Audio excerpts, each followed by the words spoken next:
Hello everyone, my name is Vijayashri and welcome to the tutorial of electrical power generation. Previous tutorial में हमने देखा था ऐश precipitator का हमने डायग्राम देखा था, उसके बाद हमने देखे थे उसके देखा था वर्किंग. ठीक है, सो हमने कौन सा टाइप देखा था? Electrostatic precipitator. ओके, तो आज हम देखने वाले हैं merits of thermal power plant. Okay, merits means advantages of the thermal power plant. So let's see the first point. First point is plant can respond to rapidly changing leads without difficulty. क्या है? Plants can respond to rapidly changing leads without difficulty.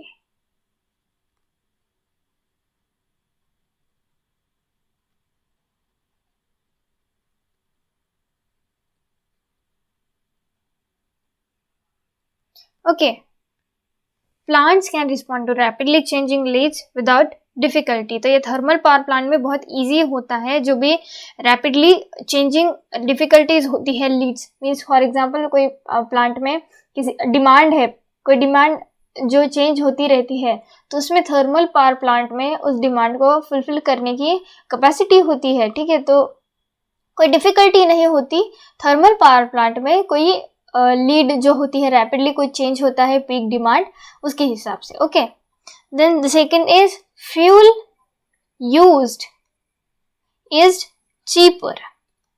ठीक है, तो बहुत ही सस्ता हमें हमारा fuel मिल जाता है थर्मल पावर प्लांट के लिए. फॉर एग्जांपल कोल हो या कुछ भी जो भी थर्मल पावर प्लांट है, ऑयल बेस्ड या फिर गैस पावर प्लांट. ओके, तो इनमें जो हम फ्यूल यूज करते हैं जो कि चीपर होता है वो हमें इजीली अवेलेबल होता है. तो this is one of the merit of the thermal power plant.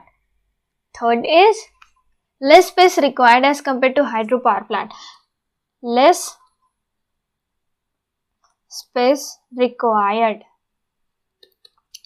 Okay, तो ये है हमारे थर्मल पावर प्लांट का एक merit over the hydro power plant. ठीक है, तो हाइड्रो पावर प्लांट में डैम होता है, रिजर्वायर होता है, तो उसका कंस्ट्रक्शन जो हिली एरियाज पे बनाते हैं ऊपर से, तो उसका कंस्ट्रक्शन जो होता है उसके हिसाब से हाइड्रो पावर प्लांट के लिए जगह लगने वाली जो होती है वो ज़्यादा लगती है as compare to the thermal power plant. तो this is one of the advantage of the thermal power plant.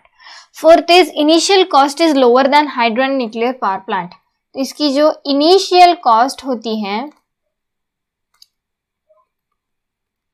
वो हाइड्रो पावर प्लांट और थर्मल पावर प्लांट से कम होती है. Okay, this is the fourth merit of the thermal power plant. Fifth is transmission and distribution power cost is low. जो transmission and distribution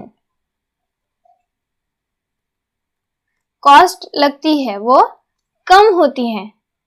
okay, क्यों? क्योंकि plants जो होते हैं वो नियर लोड सेंटर लोकेट किए जाते हैं. लोड सेंटर के पास हमारे पावर प्लांट हम लोकेट करते हैं. इसकी वजह से जो ट्रांसमिशन और डिस्ट्रीब्यूशन में लगने वाली जो कॉस्ट होती है वो कम होती है, is low. Okay, the next is portion of the steam generation can be used as process steam in different industries. ठीक है, तो इसका कुछ पोर्शन जो स्टीम है हमारी, इसका कुछ पोर्शन हम अदर इंडस्ट्रीज में यूज कर सकते हैं. ठीक है, किसी भी और प्रोसेस के लिए हम इस स्टीम को यूज कर सकते हैं. बची हुई जो स्टीम होगी वो हम अदर इंडस्ट्रीज में भेज सकते हैं. ठीक है, it can be conveniently located near to the load centre. Okay, this is the near to the load centre. This is the seventh point that it is conveniently located near the load center. ये हमें load centre के पास तो locate करवाने ही पड़ते हैं, तो ये एक और एक एडवांटेज हो गया. Then cheaper in production cost as compare to the diesel power plant. Cheaper in production cost as compare to the diesel power plant. तो डीजल पावर प्लांट में जो प्रोडक्शन कॉस्ट होती है वो ज़्यादा होती है, बट थर्मल पावर प्लांट में डीजल पावर प्लांट से भी कम चीपर कॉस्ट में हमारा प्रोडक्शन हो जाता है। ओके, नेक्स्ट इज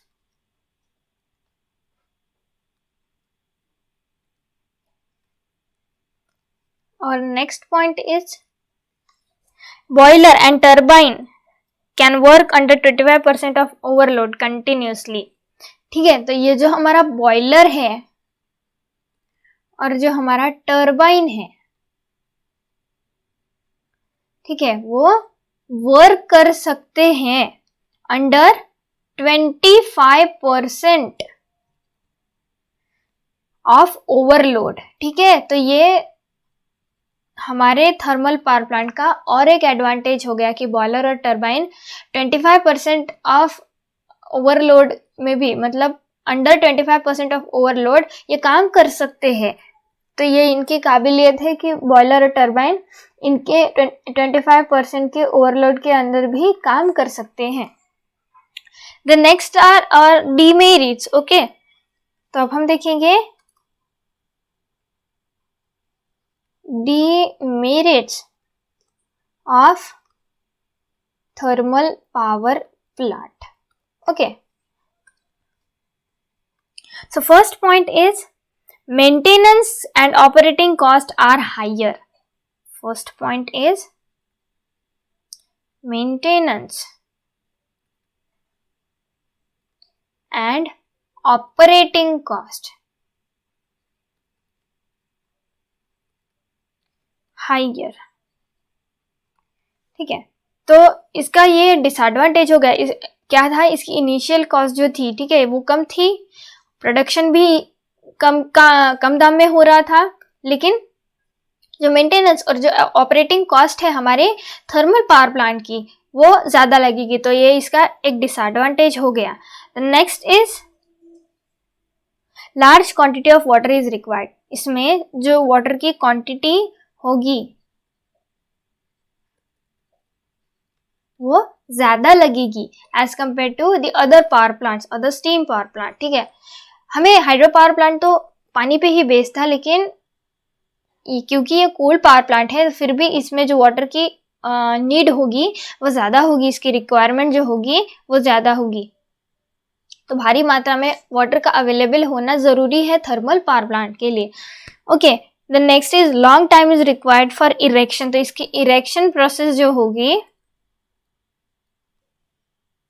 उसके लिए बहुत ज़्यादा समय की ज़रूरत होती है। This is one of the disadvantage. Fourth is its efficiency is less. Okay, जो एफिशिएंसी होगी वो कम होगी हमारे थर्मल पावर प्लांट की। देन फिफ्थ इज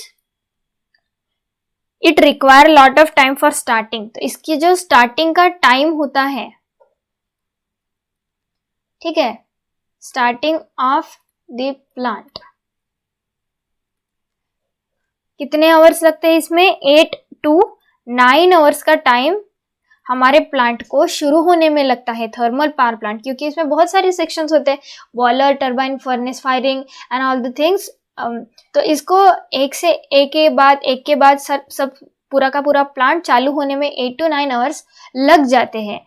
तो ये सबसे स्लो चालू होने वाला हमारा प्लांट है, that is coal power plant, that is thermal power plant. Okay, next is more difficulty experience in coal handling. तो कोल हैंडलिंग करने के लिए, कोल को हैंडल करने के लिए डिफिकल्टी बहुत ज़्यादा फेस करनी पड़ती है। Okay, so these are the disadvantages में demerits of the thermal power plant. Okay, तो ये हमारे प्लांट के मेरिट और डिमेरिट हमने आज देख लिए। ओके, अब हम क्या देखने वाले हैं? There are 2 points are remaining. Next point is, हमने 6 point तो देख लिए। 7th point is it least clean as atmosphere is polluted due to smoke. क्या होता है, जो हमारा पावर प्लांट है कोल बेस्ड है, तो इसमें से ऐश निकलेगी, तो इसकी वजह से पोल्यूशन क्रिएट होगा।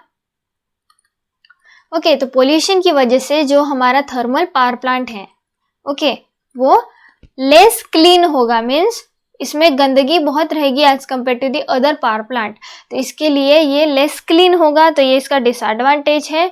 किसकी वजह से? ड्यू टू दी स्मोक, ठीक है, डस्ट पार्टिकल्स, स्मोक या जो भी गंदगी होती है उसकी वजह से ये प्लांट बहुत ही पोल्यूटेड होता है। Next point is cost of plant rises with temperature and pressure rise. तो प्लांट की जो कॉस्ट है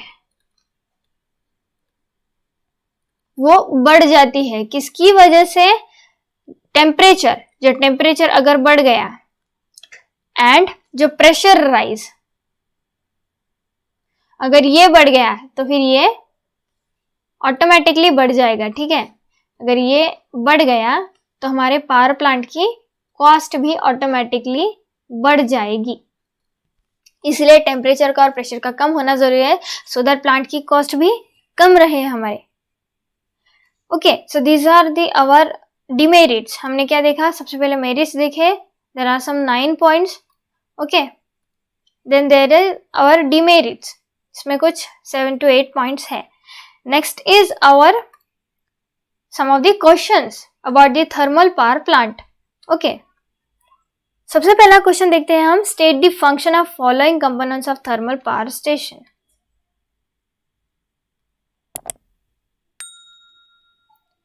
वेट, हम नेक्स्ट ट्यूटोरियल में देखेंगे बिकॉज टाइम थोड़ा ज़्यादा हो रहा है, ठीक है। तो आज हमने क्या देखा? मेरिट्स और डिमेरिट्स देखे, तो कल हम ये क्वेश्चन कंटिन्यू करेंगे।